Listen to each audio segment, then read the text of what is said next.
से हम सब लोग अध्ययन कर रहे हैं। हम अपने शत्रुओं को कैसे पहचान करें। शत्रु बड़े व्यापक हैं और वो हमारे लाइफ में कई तरह से आक्रमण करते हैं। हम सबसे पहला शत्रु संसार के विषय में, जैसे कि अंजलि ने बताया था, संसार वो पहला शत्रु है। संसार हमें कौन कौन सी चीजों से फंसाता है या हमें प्रभु के वचन से लेकर के जाता है, कोई बता सकते हैं? हमने चार पांच चीजों को अध्ययन किया था। कैसे संसार एक विश्वासी के लिए शत्रु का कार्य करता है। नहीं होगा किसी को याद। संसार अटैक करता है व्यक्तिगत है। रूप से, पारिवारिक रूप से। व्यक्तिगत जीवन से यस। व्यक्तिगत जीवन में पारिवारिक और सामाजिक जीवन और कलीसिया आता है। धन्यवाद Gaurav, thank you so much, thank you so much. ये वो एरिया है, वो व्यापक एरिया है, और इस शत्रु के वो पसंदीदा क्षेत्र हैं जिन पर वो आक्रमण करता है। और ऑफ कोर्स आजकल जो कमजोर विश्वासी हैं, कमजोर विश्वास में नहीं, विश्वास में कमजोर होने के कारण, शिक्षा का अभाव होने के कारण, वचन के प्रति समर्पण होने के अभाव के कारण कई लोग उसका शिकार हो रहे हैं आज भी। कई कलीसियां आज भी उसका शिकार हो रही हैं। इस दुनिया के, जैसे कि हमने देखा था, सामाजिक रूप से, है ना, सामाजिक रूप से सामाजिक जो रीति रिवाज हैं, इनके कारण हर कदम पर एक विश्वासी एक चुनौती का सामना करता है। और जब चुनौती भारी होती है, अर्थात जब जो परिस्थिति ऐसी है जहां पर हम लोग कम अपने जीवन में उन बातों को नहीं चाहते हैं, लेकिन फिर भी विवश हो जाते हैं और हमको वहां पर समझौता करना पड़ता है। यदि हम एक जगह समझौता करते हैं तो दूसरी जगह फिर वैसा ही माहौल क्रिएट होगा। आप अच्छे से इस बात को पहचान कर सकते हैं। जब हम एक बार समझौता करते हैं तो दूसरी बार वैसी ही परिस्थिति बनकर के सामने आएगी। सो हम कोशिश करेंगे उसको अवॉइड करने की, लेकिन नहीं कर पाएंगे, और को अवॉइड ना करने की परिस्थिति में हमको पुनः फिर से उसके साथ क्या करना पड़ेगा? समझौता करना पड़ेगा। सो मेरे प्यारों, इस दुनिया के रीति रिवाज, आजकल बहुत कुछ रीति रिवाज चल रहे हैं, और कितने भाई कितनी बहनें आज इस जो सोशलिज्म का शिकार हो चुके हैं।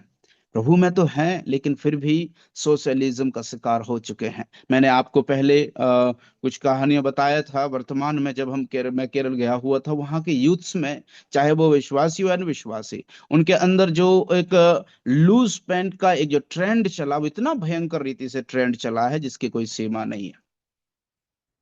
चाहे छोटा हो या बड़ा हो, गरीब हो या अमीर हो, सबको लूज पैंट पहनना एक तरह से युवाओं के अंदर एक इन्फ्लुएंस टाइप का हो गया, एक एक एक फ्लू टाइप का फैला, और उसका शिकार सारे यूथ उसके चपेट में आ गए। और हम देखते हैं कि वो उस सोशलिज्म का शिकार हो चुके हैं। वास्तविकता यही है। क्यों ऐसा कर रहे हैं भैया? क्योंकि मेरा दोस्त पहनता है। क्यों ऐसा तुम माँ बाप से जिद कर रहे हैं? अरे उसके माँ बाप ने उसको वो वाला लूज पैंट दिलवाया। आजकल तो हम जानते हैं कि यूथ्स हैं, अधिकांश समय में वो पैसा कमाते हैं, खुद मेहनत करते हैं, तो पूछते भी नहीं हैं और अपनी मन की मर्जी से चलते हैं। मेरे प्यारों, हम लोगों ने आज सोशलिज्म में, संसार में चल रहे जो ट्रेंड है ना, आजकल कपड़े पहनने का फैशन, आजकल हेयर कटिंग का फैशन, आजकल के कितने कितने फैशन आजकल चल रहे हैं, और आजकल का जो युवा, मसीही युवा भी उसका शिकार होते जा रहे हैं। इससे होगा क्या? यूथ समझते हैं, कई बार मैंने कई लोगों से जब चर्चा किया है, वो सोचते हैं ब्रदर ऐसा करना कहाँ से गलत है। वो इस तरह से गलत प्रमाणित करना बहुत कठिन है, लेकिन ये एक स्लो मोशन में चलने वाला प्रोसेस है जिसको हम समझ नहीं पाएंगे, लेकिन वो धीरे धीरे हमारे जीवन में प्रवेश कर जाता है। और हमने देखा भी है, प्रभु ने हमें इस प्रकार से अपने आप को क्या बोलते हैं, दुचित्ते रहने का कारण नहीं बनाया प्रभु ने। प्रभु ने हमें दुनिया के अंधकार से और अंधकारमय एक्टिविटीज से, उन सबसे प्रभु ने हमें निकाला है, बाहर निकाला। भैया तुम निकलो, ये तुम्हारे लिए नहीं है, तुम्हारा काम दूसरा है। तुम्हारा काम इस दुनिया में परमेश्वर के गुणों को प्रकट करना है, ना कि संसार के गुणों को, है ना। अरे मैं भी लूज पैंट पहना हूं, इसका मतलब क्या है? वो लूज पैंट क्या है? वो उस ट्रेंडिंग का एक गुण प्रकट कर रहा है, मतलब मैंने भी उसको ग्रहण किया है। हमने प्रभु यीशु मसीह को ग्रहण किया है, यीशु मसीह के गुण बाहर नहीं निकलते हैं। लेकिन संसार और संसार की जो सामाजिक गतिविधियां चल रही हैं, ट्रेंडिंग चल रहा है, फैशन चल रहा है, वो हमारे लाइफ में बहुत जल्दी आ जाता है। क्यों? क्या ये उस ट्रेंड की कमी है? नहीं। क्या ये जो समाज में चल रहा है उसकी, वो समाज में चल रहा है उसकी कमी है? नहीं। एक कमी है मेरी और आपकी और आज की मसीही युवा पीढ़ी की। मैं सिर्फ युवाओं के लिए फोकस नहीं कर रहा हूं, हर एक विश्वासी के लिए ये बात मायने रखती है कि वो अपने जीवन में एक सेपरेशन लेकर के चले, इस बात को एहसास करते हुए मैं यीशु मसीह का हूं, मेरे जीवन से यीशु मसीह के गुण प्रकट होना है। ये बात मुझे और आपको हर दिन एनकरेज करना चाहिए कि मैं यीशु मसीह का हूं और यीशु मसीह मुझ में है। अगर यीशु मसीह मुझ में है तो मेरे अंदर क्या क्या है। और जिस दिन हम इस बात को जान जाएंगे ना मेरे प्यारों, आपको मालूम है, हम पाप से दूर होते चले जाएंगे, और जो कि शैतान नहीं चाहता है। हमको शैतान चाहता है कि हम पाप के नजदीक रहें, और पाप के नजदीक रहते हुए रहते रहते रहते प्रभु से दूर चले जाएं। लेकिन परमेश्वर की यह इच्छा नहीं है। हम लोगों ने वर्ल्ड के विषय में, संसार के विषय में ये इस्तेमाल किया था, जो ग्रीक वर्ड है कॉस्मोलॉजी है, कॉस्मेटिक्स है। कॉस्मेटिक्स अधिकांश जो सिस्टर्स लोग हैं उसका शिकार हो चुके हैं। ऐसे ऐसे जो परमेश्वर ने उनको नेचुरल बाल दिए हैं, उन पर इतने प्रकार के डिजाइन, इतने प्रकार के फैशन लेकर के आ जाते हैं। ये प्रभु ने दिया है क्या? नहीं दिया। संसार ने दिया है। अपनाया किसने? मसीह भाइयों बहनों ने। डुप्लीकेट, अपने आप को डुप्लीकेट। अरे प्रभु ने जो हमें नेचुरल नेचुरल जो कलर दिया है, नेचुरल जो हमारे अंदर जो जो सुंदरता दी है, उसको हमको निखारना है। प्रभु ने जैसा बनाया हमको उसको स्वीकार करना चाहिए, लेकिन नहीं होता है। आजकल अपने आप को अट्रैक्टिव बनाने के लिए, अपने आप को डुप्लीकेट दिखाने के लिए, किस प्रकार से आज की युवा पीढ़ी उसमें फंस चुकी है। इसलिए मेरे प्यारो, हमें अपने जीवन में इस बात का परहेज करना बहुत जरूरी है। जब तक यदि हम नहीं करेंगे, हम उसमें चलते ही चले जाएंगे। हम जब तक अवेयरनेस, है ना, नहीं लाएंगे अपने जीवन में, किस प्रकार से वो हमारे लाइफ में आक्रमण करता है, अटैक करता है, हम उनको भूल नहीं पाएंगे। हम लोगों ने याद किया था किस प्रकार से आज की युवा पीढ़ी उसमें फंस चुकी है।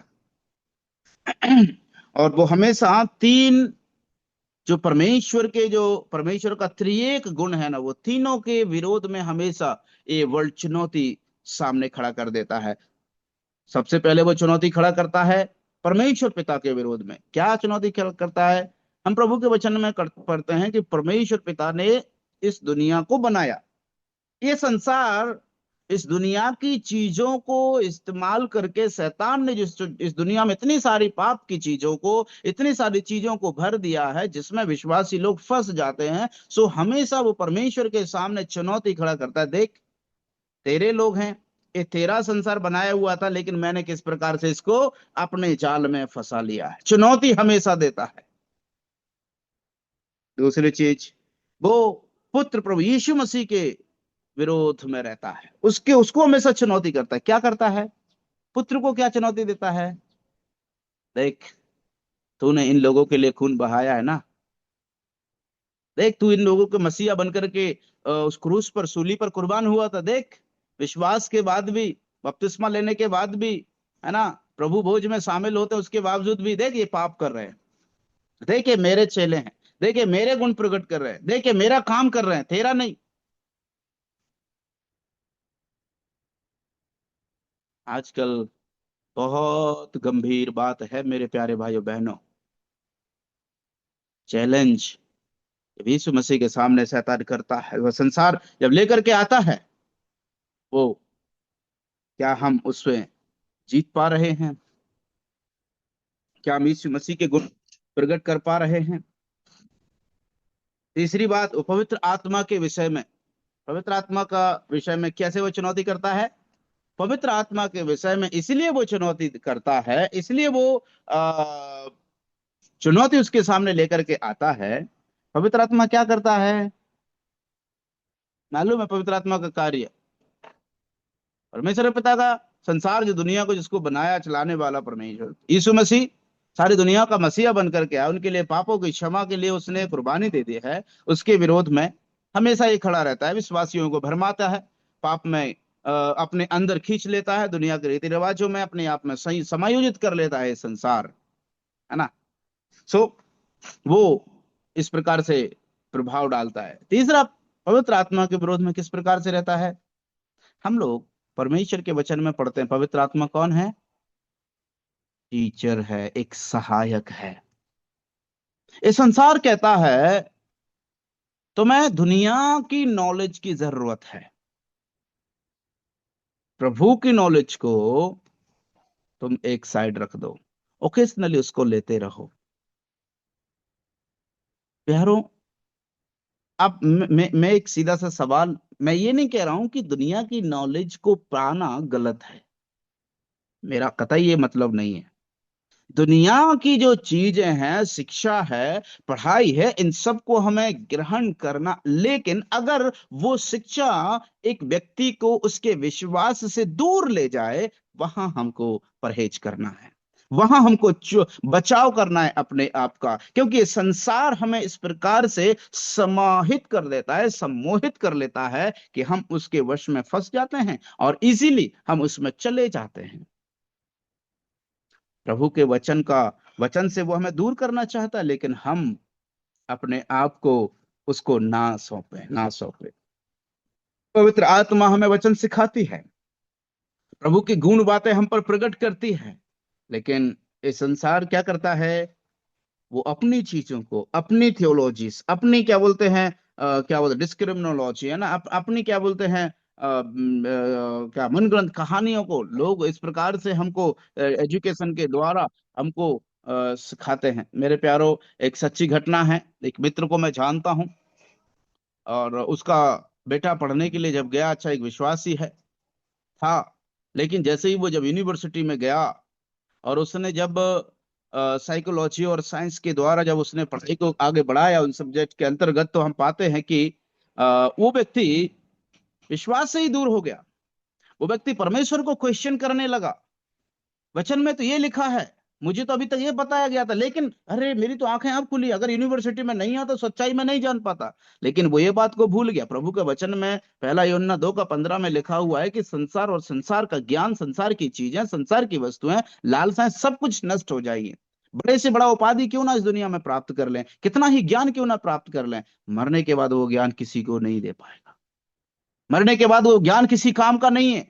यद्यपि ना तो इस दुनिया में हो सकता है बड़ी उपलब्धि प्राप्त कर ले, लेकिन वहां पर कोई काम का नहीं है। इसलिए मेरे प्यारे भाइयों बहनों, हमें अपने जीवन में ये इस बात को समझना जरूरी है कि जो संसार है वो पवित्र आत्मा के विरोध में हमेशा टारगेट करता है, सच्चाई को भड़काना चाहता है, सच्चाई से हमको इधर उधर तितर बितर कर देना चाहता है। हम लोग जो दूसरा शत्रु था, इन इन विषयों को हम लोगों ने सीखा था पिछले हफ्ते में, जस्ट उनको रिवाइज करवा रहा था। और संसार हमारे चर्च लाइफ में भी, है ना, प्रायोगिक जीवन में, पारिवारिक जीवन, सामाजिक जीवन है, उसके बाद फिर चर्च लाइफ में हम लोगों ने देखा था, वो तीन चीजों को आक्रमण करता है: वर्शिप, फेलोशिप और इवेंजलाइजेशन। इन तीनों को वो अटैक करता है संसार। वर्शिप, आराधना करना, जो कलीसिया से प्रभु को प्राप्त होती है। आराधना, जो फेलोशिप, संगति, जो एक दूसरे से, है ना, एक दूसरे को कलीसिया से प्राप्त होती है। तीसरा, इवेंजलिज्म, सुसमाचार, जो चर्च से कलीसिया को मिलता है। सो इन तीनों चीजों को हमेशा इस संसार टारगेट करता है, उसको उलझाता है, इसको क्या बोलते हैं, डगमगाने की कोशिश करता है, ताकि वो अपना अपना सिक्का चला सके। इसलिए मेरे प्यारों, हम अपने जीवन में उसको तवज्जो ना दें। हमें इस बात को समझना है संसार हमें किस प्रकार से अ, अनुमति देता है इन सब चीजों को अपने लाइफ में लेकर के आने के लिए, और फिर उनको अपने लाइफ में इस्तेमाल करके, है ना, परमेश्वर से दूर हो जाना। इसलिए मेरे प्यारो, हम आज परमेश्वर के वचन में जा रहे हैं। वो हमेशा कलीसिया के ग्रोथ पर अटैक करता है। बहुत सी बातें हैं जो हम उसके विषय में, कलीसिया के विषय में हम पढ़ सकते हैं, लेकिन मेरा विषय उधर नहीं है। मैं दूसरा जो शत्रु है जिसके विषय में हम लोग अध्ययन कर रहे हैं वो है डेविल, शैतान। पिछली बार हम लोगों ने शैतान के विषय में विशेष रूप से दो बातों को अध्ययन किया था, है ना। जैसे कि हम लोगों ने पढ़ा था कि परमेश्वर का वचन कहता है कि वो सबसे पहला एक झूठ और धोखेबाज है, और एक विश्वासी के लाइफ में इन सब चीजों से एक बचाव होना बहुत जरूरी है, बहुत जरूरी है। इसके लिए हम लोगों ने यूहन्ना रचित सुसमाचार 8 का 44 वचन पढ़ा था, जो कि वो सच्चाई को, है ना, एक विश्वासी के जीवन में एक संदेह को लेकर के पैदा करता है। परमेश्वर की भलाई, परमेश्वर का वचन और उसका स्वभाव पर परमेश्वर को वो कंफ्यूजन में, एक विश्वासी को कंफ्यूजन में डालने वाला दूसरा शत्रु है शैतान। संसार हमारे आसपास है, शैतान हमारे ऊपर है, हमारे ऊपर है। जो शैतान भी हमारे ऊपर होने के कारण, हमारे ऊपर के,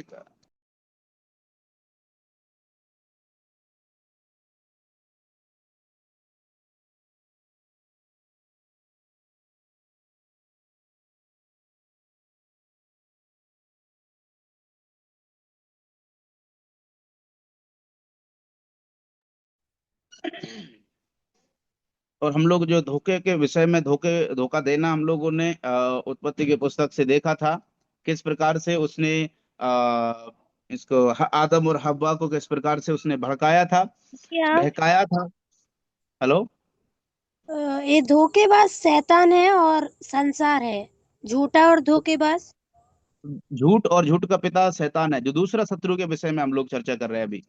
संसार के विषय में तो हम लोगों ने 4 बातें सीखा था ना उसमें, व्यक्तिगत लाइफ में, और क्या पारिवारिक लाइफ में, सामाजिक जीवन में, और कलीसिया लाइफ में, है ना। कलीसिया को वो टारगेट करता है। सो उन 4 चीजों को हम लोगों ने अध्ययन कर लिया था। तो पिछली बार जो हम लोगों ने शैतान के विषय में चर्चा किया था, एक वो झूठ का पिता है ना। झूठा उसका मतलब मुंह से निकलता, उसका वो सबसे ताकतवर हथियार है। और धोखा देना, है ना, डाउट में, है ना, डाउटिंग। तो डाउट किसके लिए, कहाँ से शुरुआत हुआ हम जानते हैं, आदम और हव्वा से, अदन की वाटिका में। परमेश्वर ने सब कुछ अच्छा बनाया था, उस परिवार को परमेश्वर के सामने इस व्यक्ति ने धोखा दिया, है ना, डाउट पैदा किया, धोखा दिया, डाउट पैदा किया, और उसने अपना काम उनसे करवा लिया। देखिए, परमेश्वर ने सृष्टि को बनाया, इंसान को बनाया, और इंसान से परमेश्वर ने चाहा कि ये मेरी बात को माने, लेकिन वो उनकी लाइफ में एक डाउट लेकर के आया, एक चाह को लेकर के आया, और उनको धोखा देकर के उनको सच्चाई से अलग दूर ले गया।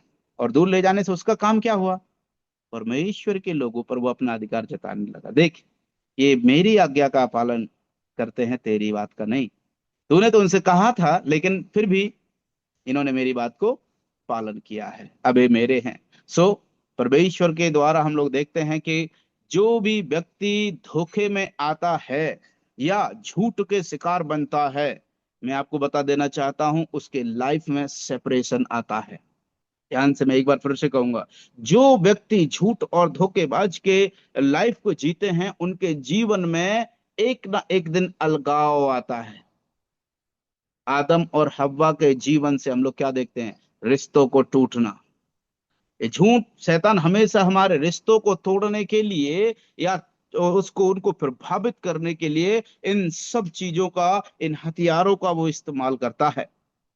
और आदम और हव्वा के लाइफ में क्या हुआ, जैसे ही एक समय आया, परमेश्वर आदम के साथ में क्या संगति रखना चाहता था, भैया आ जाओ, कहाँ हो। जैसे कि राजन भाई साहब हमेशा एक गाना को गाते, कहाँ जा छुपे हो आदम, ढूंढते हैं हम। वो परमेश्वर उनको ढूंढते हुए वहां पर पहुंचे, लेकिन वहां नहीं मिले वो। क्योंकि वो शैतान के झांसे में आकर के, उसके जो धोखे में और चालाकी की बातों में फंस करके उन्होंने परमेश्वर को ध्यान में ना रखते हुए उसकी बातों का पालन किया। परमेश्वर ने जिस चीज के विषय में मना किया था वही उनको करने के लिए उनको प्रलोभित किया है। सो हम लोग वहां पर जो 3 प्रकार से प्रलोभन उनको मिला था, हम उसको थोड़ा सा विचार करने वाले हैं। कैसे शैतान ने उनको 3 तरीके से, मैं ऐसे कहूं कि त्रिएक अधिकार हथियार को, उसने जो 3 धार वाला हथियार था वो शैतान ने इस्तेमाल किया है ना। हम लोग परमेश्वर के वचन में यदि हम पढ़ते हैं तो वो जिसके विषय में परमेश्वर ने उनसे मना किया था वही बात को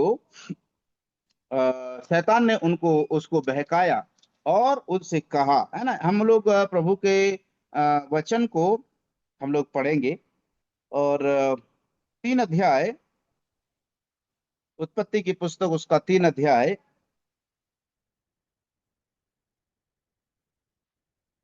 और उसकी 6वीं आयत को पढ़ेंगे। 3 का 6 उत्पत्ति, जहां पर मैं आपके लिए पढ़ता हूं, मुझे पता है आप सब लोग बहुत व्यस्त होंगे। अतः जब 3 का 6। स्त्री ने देखा कि उस वृक्ष का फल खाने के लिए अच्छा और देखने में मनभाऊ और बुद्धि देने के लिए चाहने योग्य भी है, तब उसने उन उनमें से तोड़कर खाया और अपने पति को भी दिया, उसने भी खाया। मैं चाहता हूं कि आप अपनी पेन ले लीजिए और इस 6वीं आयत में उन 3 धार जो है ना, 3 धार वाला जो प्रलोभन लेकर के आया इनके सामने शत्रु, वो कौन सा था। सबसे पहला था, स्त्री ने देखा, आंखों से देखने के बाद में, कि वृक्ष का फल कैसा है, देख खाने के लिए कैसा है, अच्छा है। एक चीज। दूसरी चीज, देखने में मन भाव है, अरे वाह कितना सुंदर है। तीसरी बात, बुद्धि देने के लिए चाहने योग्य भी है। आप समझ रहे हैं, एक ही फल है। अब अभी देखिए, मैं चाहता हूं आप उसका 5वीं आयत पढ़िएगा, तो वहां पर शैतान उसको, स्त्री को भड़का रहा है और उसने ये सब बातों को बोला है क्या। देखिए हम वचन में पढ़ेंगे 5वीं आयत में क्या लिखा है। परम परमेश्वर आप जानता है कि जिस दिन तुम उसका फल खाओगे उसी दिन तुम्हारी आंखें खुल जाएंगी और तुम भले बुरे का ज्ञान पाकर परमेश्वर परमेश्वर के तुल्य हो जाओगे। देखिए यहाँ पर क्या, कितना कहीं जो 3 बातें स्त्री के जो मन में आई हैं, क्या यहाँ पर शैतान ने बताया उसको, धूर्त जो शैतान जिसको हव्वा से बातें कर रहा था, तुम नहीं मरोगे, चिंता मत करो, तुम्हें कुछ नहीं होगा। लेकिन यहाँ पर शैतान दूसरे तरीके से इस्तेमाल कर रहा है। स्त्री का प्रभाव, स्त्री का जो प्रतिक्रिया है वो दूसरी तरह से वो देती है। यहाँ पर हम लोग क्या वचन पढ़ते हैं कि वो यहाँ पर लिखता है, परमेश्वर आप ही जानता है कि तुम जिस दिन फल खाओगे तुम्हारी आंखें खुल जाएंगी। यहाँ पर आंखें खुलने के विषय में नहीं लिखा हुआ है ना। और उसी दिन तुम्हारी आंखें खुल जाएंगी, तुम भले बुरे ज्ञान को पा करके परमेश्वर के तुल्य हो जाओगे। यहाँ पर देखिए एक खोखली धोखेबाजी यहाँ पर हम उसके, शैतान के द्वारा पाते हैं। लेकिन ये झांसे में आ जाती है स्त्री, और स्त्री ने जब उस फल को देखा, ओ 3 तरह के से, 3 धार वाले हथियार से बच पाना बहुत ही मुश्किल है। मेरे प्यारे भाइयों बहनों, आज ये बात हमारे जीवन में सच साबित होती है। वर्तमान में भी ऐसे 3 धार वाले हथियार शत्रु इस्तेमाल करते हैं। वो हमारे सामने वो ऐसी ऐसी चीजों को लेकर के आते हैं, अरे ये तो बहुत ही अच्छा है ना। आजकल यूथ अपने लाइफ में ओ क्या बहुत सी लापरवाही के कारण अपने लाइफ को वो छलनी करते चले जा रहे हैं। वो जैसे ही थोड़ा सा बाहर निकलते हैं उनको लगने लगता है कि अब तो ये संसार मेरे लिए बहुत अच्छा है, ये प्रोफेशन मेरे लिए बहुत अच्छा है, ये कार्य मेरे लिए बहुत अच्छा है ना, इसमें मेरा कैरियर बन जाएगा। लेकिन मेरे प्यारों, कई बार ऐसा होता है कि वो उसमें असफल हो जाते हैं। जैसे ही उसमें पांव रखते हैं उनको लगता है ये मेरे लिए बहुत अच्छा है, लेकिन बाद में जाकर के फंस जाते हैं और फिर परिणाम निकलता है अलगाव, सेपरेशन, रिश्तों का टूटना, दिलों का टूटना, अलगाव होना। ये सारी बातें जन्मती हैं। इसलिए मेरे प्यारो, हम देखते हैं हव्वा के सामने जो, जैसे ही जब स्त्री ने देखा कि उस वृक्ष का फल खाने के योग्य है, लायक है, खाने के लिए अच्छा है, देखने में मन भाव, अरे वाह बहुत सुंदर है। आजकल सुंदरता के पीछे यूथ्स भाग रहे हैं, है ना, स्वाद के लिए, टेस्ट के लिए आजकल, है ना, यूथ्स। और आजकल के मसीही लोग, यूथ्स को, इस यूथ्स पर ही टारगेट नहीं करूंगा, हम सब लोग इसका शिकार होते चले जा रहे हैं। हम लोग आजकल स्वाद के, अरे मजा नहीं आ रहा है, कुछ मजेदार होने दो। मेरे प्यारो, कई बार मसीह लोगों की बातों में भी, अरे यार, मसीह लोग जब खड़े होते हैं, दुनियादारी की बातों को, पूरे दुनिया की बातों को, जैसे मानो सारे विश्व के ज्ञाता हम ही हैं, पूरी दुनिया की बातों को हम लोग लेकर के आएंगे। लेकिन जिसने सारी दुनिया को बनाया है उसकी चर्चा हम लोग तक नहीं करना चाहते। चाह किसकी है हमारे लाइफ में? देखने के लिए मन भाव है, दुनिया में बहुत कुछ देखने के लिए लायक है, हमको मोह सकता है, हमें पसंद आएगा देखने पर, लेकिन वो हमको धीरे धीरे परमेश्वर से दूर ले जाएगा। हम जब संसार की चीजों पर ध्यान लगाते हैं, शत्रु हमें बहकाता है हमारे सामने, ऐसे ऐसे आजकल मोबाइल हम लोग देखते हैं, है ना, मोबाइल में ऐसे बहुत से कंटेंट्स आते हैं जो हम चाहने के योग्य है। अरे वाह क्या अच्छा है। कई बार कई यूथ इसका, कई बार विश्वासी लोग इसका शिकार हो जाते हैं। लेकिन मेरे प्यारो, हमें इससे बचना बहुत जरूरी है। तीसरा उद्धार था, तीसरा जो तरीका था बुद्धि देने के लिए, वो चाहने योग्य भी है, तब उसने उसमें से तोड़कर खाया और पति को भी दिया और उसने भी खाया। हम देखते हैं उनको धोखा में इस प्रकार से देता है, इस प्रकार से उसने परमेश्वर के तुल्य कहा था, ये किसके तुल्य हो गए? परमेश्वर के तुल्य हुए क्या ये? आदम और हव्वा नहीं हुए, परमेश्वर से दूर हो गए। ये देता है धोखा। इस दुनिया में चाहने वाली चीजें, स्वादिष्ट चीजें, देखने में मन भाव, बुद्धि देने की योग्य, आप दुनिया की बड़ी से बड़ी डिग्रियों को हासिल कर लो, आप बहुत बुद्धिमान भी बन जाओ, परमेश्वर का वचन कहता है आप परमेश्वर से दूर हो जाओ। इसलिए हमें उसके धोखे में नहीं आना है, परमेश्वर के वचन से, शिक्षा से हमें दूर नहीं होना है। परमेश्वर के वचन को वो टारगेट करता है। हमने पिछली बार मैंने आपको बताया, मत्ती लिखित सुसमाचार उसका 4 अध्याय को यदि आप पढ़ेंगे तो पूरा ब्यौरा उसको आपको मिल जाएगा, है ना। वो वो हमेशा हमेशा सच्चाई के विषय में, है ना, परमेश्वर के वचन के खिलाफ वो कार्य करता है। वो अपने आप को एक ज्योति का स्वर्गदूत बताता है, जिस प्रकार से हम लोगों ने पढ़ा था दूसरा कुरिन्थियों उसका 11 अध्याय और उसके 14वीं आयत में पढ़ा था कि शत्रु शैतान अपने आप को स्वर्गदूत के समान हमारे सामने लेकर के आएगा। देखिए उसके धोखा देने की हद तो देखिए। अभी आपके सामने स्वर्गदूत आए और शैतान का दूत आए तो हम कैसे उसमें भेद पाएंगे? क्योंकि वो हूबहू उसी का रूप धरता है, हूबहू। हमको डिफ्रेंशिएट करने में भी बड़ा मुश्किल हो जाएगा, लेकिन हम डिफ्रेंशिएट कर सकते हैं प्रभु के वचन के अनुसार। यदि हमारे अंदर प्रभु का वचन है तो हम उसको समझ पाएंगे, यस मेरे लिए क्या सही है और क्या गलत है। चाहे वो बुद्धि देने के योग्य हो, दुनियादारी की बुद्धि मेरे लिए काम की इसलिए नहीं है क्योंकि वो मुझे अनंत जीवन नहीं दे सकती। प्रभु का वचन, प्रभु का शिक्षा, प्रभु का ज्ञान मुझे अनंत जीवन दे सकता है, इसलिए मैं उसको पालन करूंगा, है ना। आज हम लोग यहां तक हम लोगों ने पिछली बार डेविल के विषय में अध्ययन किया था। आज दूसरा चरण में जिसमें हम लोग जा रहे हैं वो है टेम्पटेशन। वो कैसे हमें हमारे लाइफ में, मसीह जीवन में, मसीह विश्वासियों के लाइफ में वो यूज करता है, प्रलोभन लेकर के आता है। कौन कौन से प्रलोभन लेकर के आता है? हम लोगों ने देखा था उसके 3 तरीकों को, 3 में विभाजन किया था। शायद मुझे ऐसा लगता है कि हम लोगों ने पिछली बार इस टेम्पटेशन को, प्रलोभन को भी हम लोगों ने सीख लिया था, जिसको हम लोगों ने पहला यूहन्ना की पुस्तक उसका 2 अध्याय उसकी 16वीं आयत में हम लोग पढ़ते हैं, है ना। यहाँ पर लिखा हुआ लस्ट ऑफ द फ्लश, शरीर की अभिलाषा, जो जो फिजिकल डिजायर हैं, शारीरिक इच्छाएं हैं। दूसरा, लस्ट ऑफ द आइज, आंखों की अभिलाषा, मटेरियलिज्म, जो दुनिया की हमें भौतिक चीजों की इच्छा को रखना, चाह रखना। और तीसरा है lust the and the pride of life, है ना, जीविका का घमंड, जो अपने स्वार्थ पर, अपने आप पर जो निर्भर करता है। मैं चाहूंगा हम लोग उस वचन को निकाल लें, दूसरा पहला यूहन्ना उसका 2 अध्याय उसकी 16वीं आयत।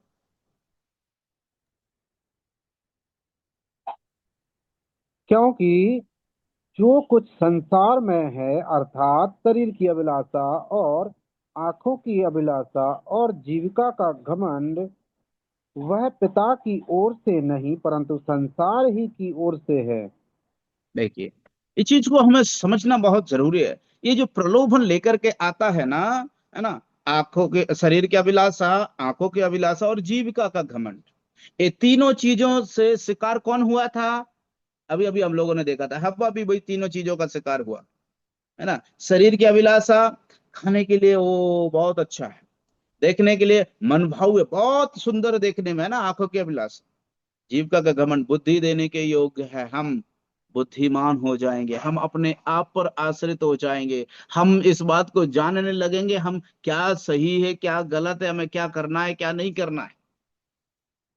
ये जो तीन धार वाला हथियार इस्तेमाल करता है ना शैतान, मेरे प्यारो, हम एक से बच जाएंगे। हो सकता है शरीर की अभिलाषा, ठीक है, हम उसको अपने वश में कर, आंखों की अभिलाषा आप कैसे वश में करेंगे? जीविका का घमंड, ठीक है, आंखों की अभिलाषा को, ठीक है, अपने आंखें बंद करें। जीविका का घमंड, मैं पता है मैं क्या कर सकता हूँ, पता है मैं क्या कौन हस्ती हूँ।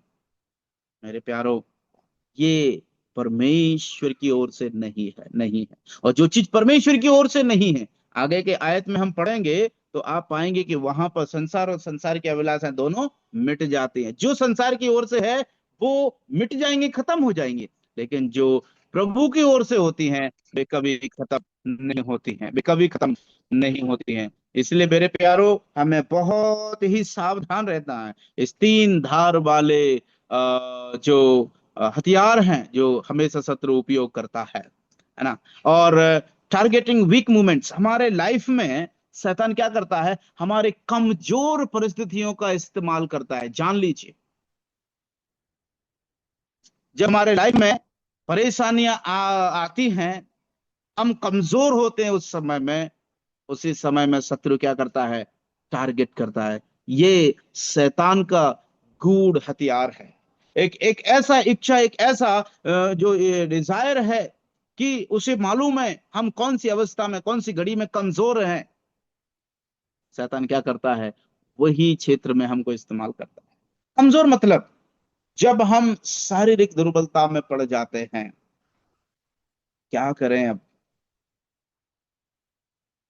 बड़े दुख के साथ कहता हूं कि कई विश्वासी लोग भी जो प्रभु में बहुत लंबे समय से प्रभु में जाने जाते हैं, जब ऐसी शारीरिक दुर्बलता उनके लाइफ में आई, वो क्या करते हैं मालूम है, ओझाओं के पास जाते हैं। वो क्या करते हैं मालूम है, झाड़ फूक करने वालों के पास दौड़ते हैं। मेरे प्यारे भाइयों बहनों, जब उनका लाइफ में वो कमजोर हो चुके हैं, दवाइयां ले रहे हैं, आराम नहीं मिल रहा है, क्या करें? चलो ओझा से पूछ लेते हैं, झाड़ फूक करने वाले से, ओ कहीं भूत लग गया होगा, उतार देगा वो। अरे मेरे प्यारे भाइयों बहनों, इस बात को हम भूल जाते हैं कि शत्रु का शिकार हो रहे हैं। प्रभु चाहता है कि हम उसमें निर्भर रहें, जीत हमारी अवश्य है, लेकिन हम ऐसी परिस्थितियों में उसका उसका उसका जब हम अ, उसका शिकार बन जाते हैं। मेरे प्यारो, इसलिए हमें अपने लाइफ में इस बात को समझना और अपने आप का बचाव करना, प्रभु में स्थिर बने रहना अपने आप को बहुत जरूरी है। अपने आप को उसमें बनाए रखना।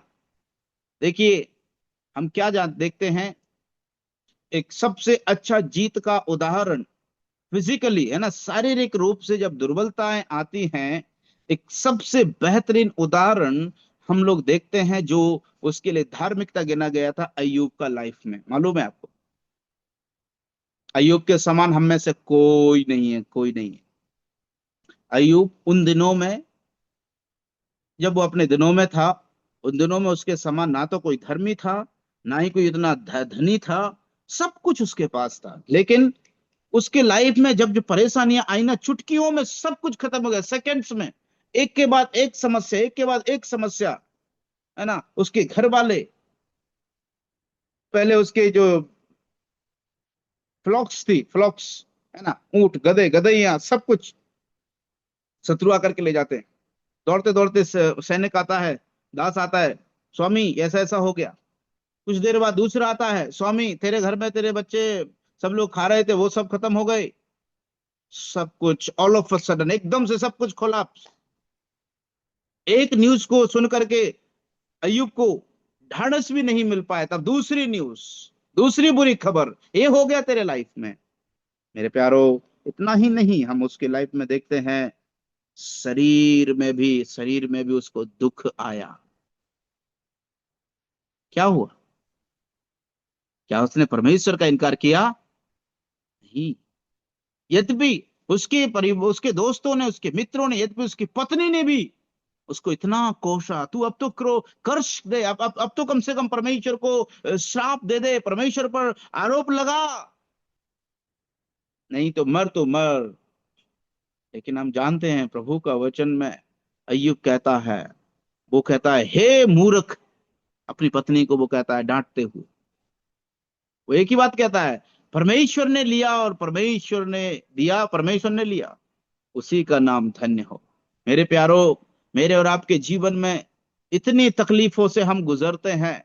हम कितनी बार संसार और शैतान की ओर चले जाते हैं, कितनी बार हम प्रभु से दूर होकर के, हम ऐसे लोगों को भी हमारे सामने, हम गवाहियों को जानते हैं कि जो लोग प्रभु में आए और प्रभु में आने के बाद भी वो शैतान के पीछे चले गए। क्यों? क्या कारण है?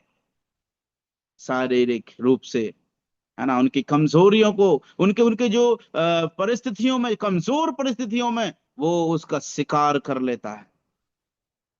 मेरे प्यारो, ये उसके समान है, उस रेस के समान है, जब मानो एक चीता हिरण का शिकार करने के लिए दौड़ता है। हिरण को तत्काल तो नहीं पकड़ पाता है, वो कुछ देर उसको भगाता है, भगाएगा भगाएगा भगाएगा भगाएगा, जब वो थक जाएगा हिरण, क्या करेगा? आसानी से, कमजोर हो गया शारीरिक, उसकी जो शरीर की क्षमता है वो जब जवाब दे जाती है कि अब और मैं नहीं दौड़ पाऊंगी, तो क्या होता है? वो गिर जाती है। चीता उसको आकर के पकड़ करके फाड़ खालता है। शैतान ठीक वैसा ही मेरे और आपके लाइफ में भी करेगा मेरे प्यारे भाइयों बहनों। वो हमारे जब कमजोर पॉइंट्स होते हैं, हमें वो प्रभु से दूर ले जाता है, हमें वो टारगेट करता है। हमारी जब शारीरिक एनर्जी खत्म हो जाती है, हमारी जब भावनात्मक रूप से हम तो निश्चय कर बैठे हैं कि अब ऐसा नहीं करेंगे, लेकिन एक साल बाद प्रभु में आए, प्रभु में आने के बाद में हम कभी भी जो है गलत काम नहीं करेंगे, कभी भी हम प्रभु के वचन के खिलाफ नहीं जाएंगे। इमोशनली, है ना, भावनात्मक रूप से हमने वो निर्णय ले लिया है। लेकिन धीरे, एक दिन बीता, एक हफ्ता, एक महीना, 2 महीना, 4 महीना, उस वो इमोशंस को खत्म हुआ, जैसे ही वो कमजोर हो गए, वो हमको इस्तेमाल कर लेता है। हमारे कमजोर पॉइंट, हम इमोशनली कमजोर हो जाते हैं, वो टारगेट करता है। इसलिए हमको उस समय में परमेश्वर की ओर आना है, प्रभु के वचन में हमेशा बने रहना है। तीसरा जो एरिया वो इस्तेमाल करता है, आइसोलेशन, अकेलापन हमारा। जब एक युवा अकेला होता है, यूथ, हम सब लोग अच्छी तरह से जानते हैं कि यूथ्स के मन में, कई लोग आजकल, बहुत ही प्रचलित कहावत भी है कि अकेला मन शैतान का घर। अकेलापन में, हमारे व्यक्तिगत रूप में जब हम अकेले होते हैं, हम कितने शैतान के कामों को करते हैं और कितने प्रभु के कामों को करते हैं। आप उस समय में कभी भी अकेले में रह करके देखिए, आप मानो ऐसा लगेगा कि युद्ध भूमि में मैं परमेश्वर का काम करूं, शैतान का काम करूं। मुझे परमेश्वर का काम करने में, वचन पढ़ने में आलस आ जाएगा, नींद सी भर आएगी। लेकिन अगर मैं वही मोबाइल में कुछ अलग चीजों को देख रहा हूं ना, तो नींद नहीं आएगी, घंटों निकल जाएंगे। क्यों? वहां पर हम समझ सकते हैं कि वो शैतान का काम है, वो हमें इंटरेस्ट, रुचि और, अरे और भी दे रहा हो तुम, और फंसे रहो इसी में। प्रभु के काम में हम जब यदि वचन को प्रार्थना करने के लिए बैठते हैं या वचन पढ़ने के लिए बैठते हैं, हमें नींद आएगी, हम मुंह जबाई फाड़ते हैं, करते हैं। क्यों होता है? फिजिकली वीक का इस्तेमाल करता है वो। जब हम शारीरिक रूप से कमजोर होते हैं, शैतान हमारे लाइफ को इस्तेमाल करता है। आजकल मोबाइल में रील्स चलने दो, वचन पढ़ने के लिए नींद आ जाती है, नींद आ रही, चलो प्रार्थना 2-4 मिनट प्रार्थना कर लो, नहीं तो हम प्रार्थना के ऐसी पोजीशन में सो ही जाएंगे वहीं के वहीं, अच्छी नींद आ जाती है। लेकिन अगर मोबाइल चला रहे होंगे तो नींद नहीं आएगी। समझ रहे हैं आप आइसोलेशन का मतलब? अकेलेपन में शैतान इस प्रकार से हमें इस्तेमाल करता है, और हमें वो धीरे धीरे जो जो समय हमें प्रभु के लिए बिताना चाहिए, वो हम शैतान की गतिविधियों में बिता देते हैं, हमें पता भी नहीं चलता है। ये शत्रु बहुत चालाक है मेरे प्यारो। ये हमेशा हमेशा हमारे लाइफ में हमारे लाइफ में उसको वो इस्तेमाल करता है, हमारे लाइफ में वो उसको टारगेट करता है। यस, ये व्यक्ति अभी इस कमजोर पड़ चुका है, अभी मैं इसको इस्तेमाल करता हूं। हम अपने आप को हिम्मत वाला बनाइए। हम अपने आप को शैतान को ना दे, हम अपने आप को सौंपे, शैतान को ना सौंपे। प्रभु चाहता है कि हम अपने आप को प्रभु को सौंप दें, प्रभु को सौंप दें। हमारा अकेलापन प्रभु के लिए डेडिकेटेड होना चाहिए। तीसरा जो प्रमुख बात है शैतान जो हमारे लाइफ में लेकर के आता है, वो हम लोग प्रकाशित वाक्य उसका 12 का 10 एक बार पढ़ लेते हैं, क्या लिखा है वहां पर। प्रकाशित वाक्य 12 का 10।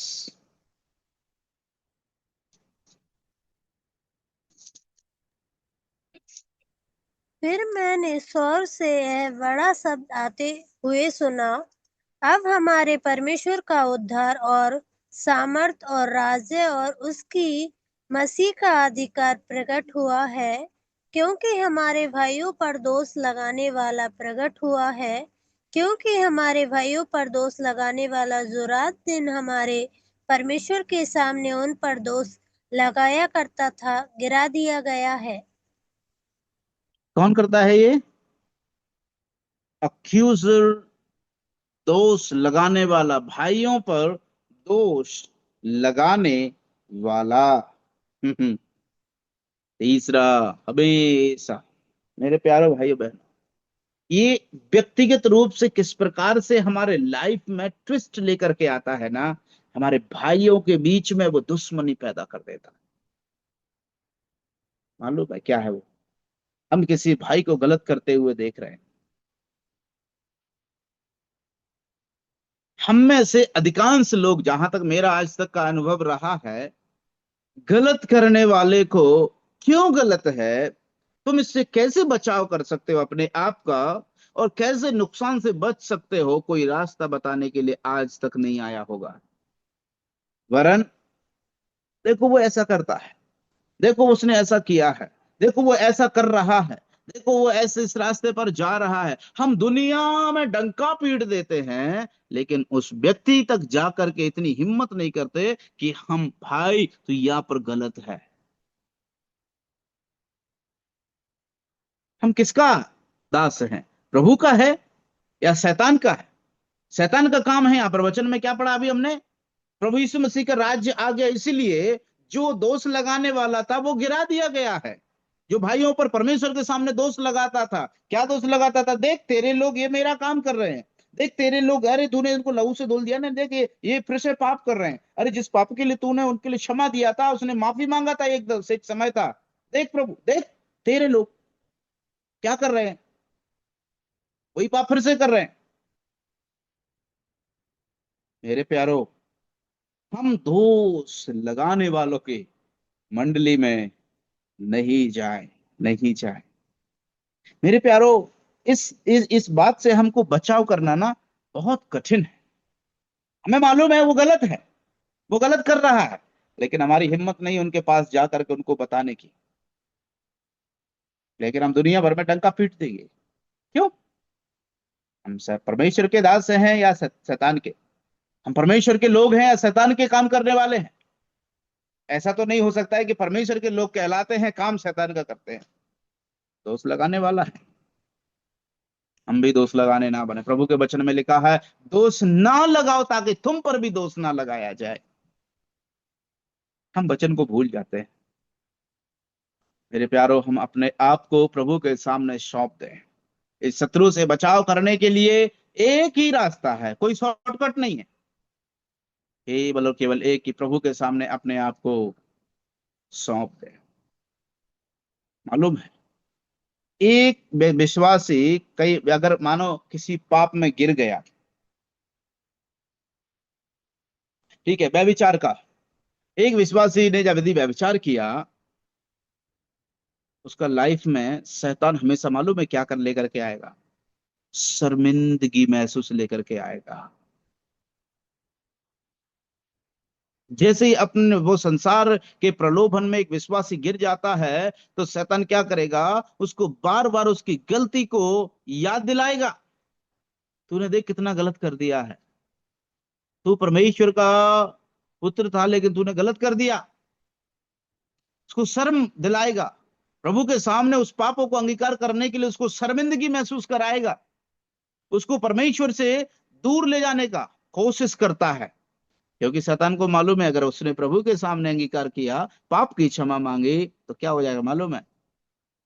हम लोग पहला यूहन्ना की पुस्तक में पढ़ते हैं ना, 2 में 1 में, वो हमें क्षमा करने में विश्वासियों के धर्मी। ये शैतान को मालूम है, वो शैतान को मालूम है। लेकिन ये शैतान करता क्या है कि एक विश्वासी को उसके उस पाप को अंगीकार करने के लिए उसको शर्मिंदगी महसूस दिलाएगा, है ना? कभी कभी महसूस दिलाएगा, अरे यार मैं उस पाप को क्यों याद करूं, क्यों उसको उस बाप को अपने मन में दोबारा लेकर के आऊं, वो समय मैं भूल जाना चाहता हूं। लेकिन आपको मालूम है, आपको ऐसा लगेगा, लेकिन आप वो पाप आपके लाइफ में दोबारा कई बार और बार बार वो विचार आएगा। लेकिन जब प्रभु के सामने बैठ करके अंगीकार करने की बात आएगी, तो मालूम है क्या करेगा? वो आपको ऐसा महसूस कराएगा, अरे यार उस पाप को भूल जा तो अच्छा है।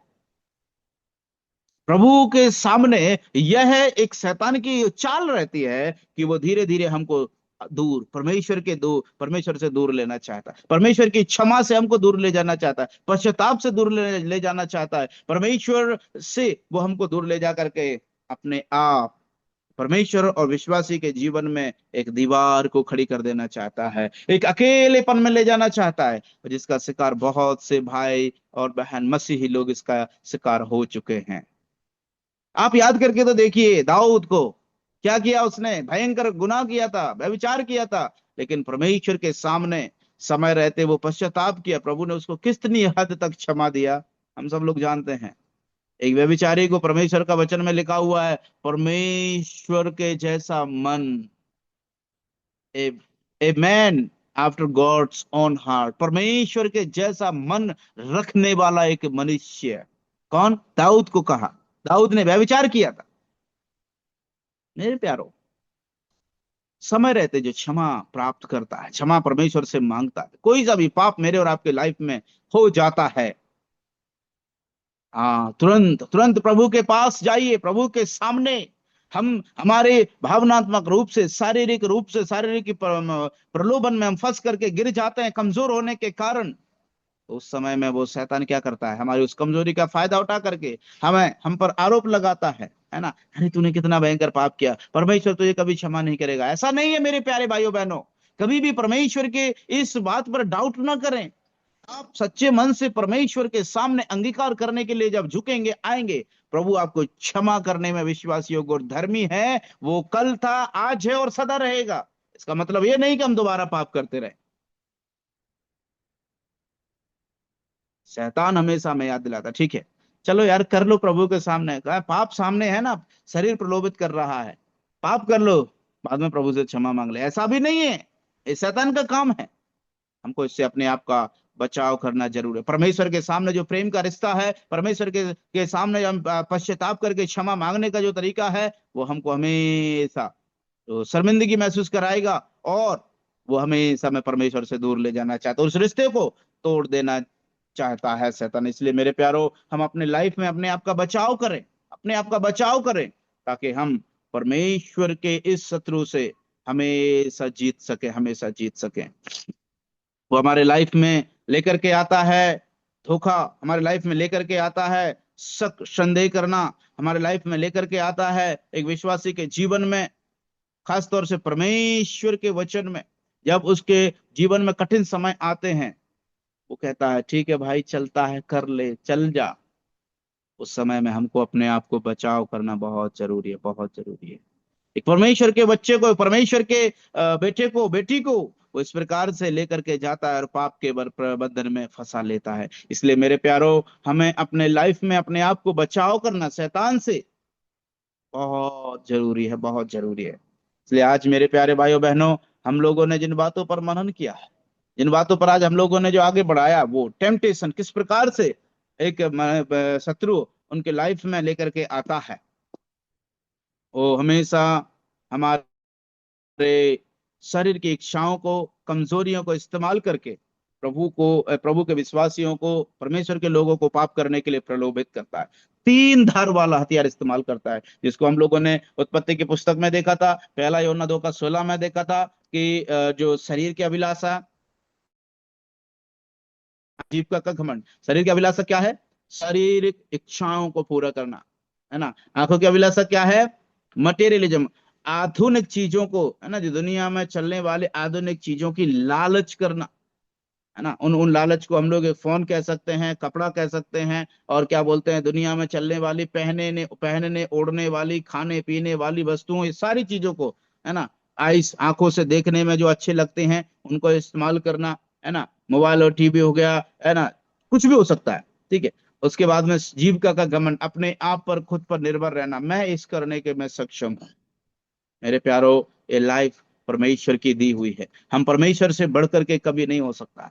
तो आज हम लोगों ने, उसके बाद हम लोगों ने देखा था कि हमेशा वो हमारे लाइफ में कमजोर परिस्थितियों का शिकार करता है, कमजोर परिस्थितियों को निशाना बनाता है। जब एक व्यक्ति बीमार होता है, आर्थिक तंगी से गुजरता है ना, और क्या बोलते हैं, शारीरिक दुर्बलताओं से होकर के गुजरता है, शैतान हमेशा उसके सामने टारगेट बन करके आता है। हमें मेरे प्यारो जीतना है, अय्यूब के समान। अय्यूब ने जीत हासिल किया। अय्यूब की पुस्तक को आप पढ़िएगा, उसको 3 गुना ज्यादा परमेश्वर ने उसे दिया था। एक ही बात पर वो टिका रहा, परमेश्वर में विश्वास योग्य बना रहा। हम भी परमेश्वर में विश्वास योग्य बने रहें तो हम शैतान से हम जीत सकते हैं। तीसरा, आज हम लोगों ने देखा था कि वो हमेशा हमारी गलतियों को, वो हमेशा अक्यूज करता, दोष लगाने वाला है, दोष लगाता है। वो 12 का 10 में हम लोगों ने प्रकाशित वाक्य में पढ़ा है, वो हमेशा भाइयों पर दोष लगाता, देख तेरे लोगों ने क्या किया है। हम उस दोष को ध्यान में ना रखते हुए, मेरे प्यारे भाइयों बहनों, हम अब हमारे लाइफ में पाप यदि आपके लाइफ में हो गया है या होता है, तो आप उसको याद रखना, प्रभु के सामने अंगीकार करना सच्चे मन से, क्योंकि शैतान आपको तो शर्मिंदगी महसूस कराएगा। मैं कैसे प्रभु से अंगीकार करूं, मैं कैसे प्रभु से माफी मांगू, मैंने ये पाप कर दिया है, प्रभु पता नहीं मुझे क्षमा करेगा या नहीं करेगा। ये विचार यदि आपके मन में आता है, मेरे प्यारे भाइयों बहनों, मान लीजिए आप शत्रु का शिकार हो चुके हैं, शैतान का शिकार हो चुके हैं। प्रभु का वचन क्या कहता है? अगर कोई भी क्षमा मांगेगा तो प्रभु से क्षमा करने में और सब अधर्म से शुद्ध करने में विश्वास योग्य और धर्मी, विश्वास योग्य और धर्मी 2 शब्द इस्तेमाल किए। विश्वास योग्य का मतलब समझते हैं? कभी ना बदलने वाला, नॉट चेंजिंग, वो कभी भी नहीं बदल सकता। उसने बोला क्षमा तो क्षमा दिएगा, ऐसा नहीं कि ठीक है बदल गया उसका मूड, नहीं है। मूड बदलने वाला परमेश्वर नहीं है। धर्मी का मतलब क्या है? जो कह दिया सो कह दिया, जो करने के लिए परमेश्वर ने प्रॉमिस किया उसको पूरा करेगा, वो अटल है, अटिग है। इसलिए मेरे प्यारो, हमेशा हम जब शैतान हमारे सामने इन विचारों को लेकर के आता है, हम हमें उन बातों को ध्यान रखना है, प्रभु के सामने आकर के अपने गुनाहों को अंगीकार करना है। हम आने वाले दिनों में प्रभु ने चाहा तो हम लोग जो कैसे संदेह को डिस्करेजमेंट के रूप में इस्तेमाल करता है, हमारे जो शक को कैसे वो निरुत्साह के रूप में परिवर्तित कर देता है, आने वाले दिनों में हम लोग देखेंगे। और वो हमारी पहचान पर भी टारगेट करता है, हमारे परिस्थितियों पर वो टारगेट करता है, और जो हमारे लाइफ में जो हमें अलगाव रखना है, कलीसिया में हो या संसार में हो या परिवार में हो, किस प्रकार से वो हमें इस्तेमाल करता है। आने वाले दिनों में प्रभु ने चाहा तो हम लोग इस्तेमाल कर इन बातों को सीखेंगे। प्रभु जब तक के लिए हम सबको मदद और सहायता करे, उसके धन्य नाम की महिमा हो। मुझे दिए अवसर के लिए भी धन्यवाद। प्रभु हम सबको इस वचन के द्वारा आशीष दे। प्रभु के नाम की स्तुति हो। सबको जय मसीह की।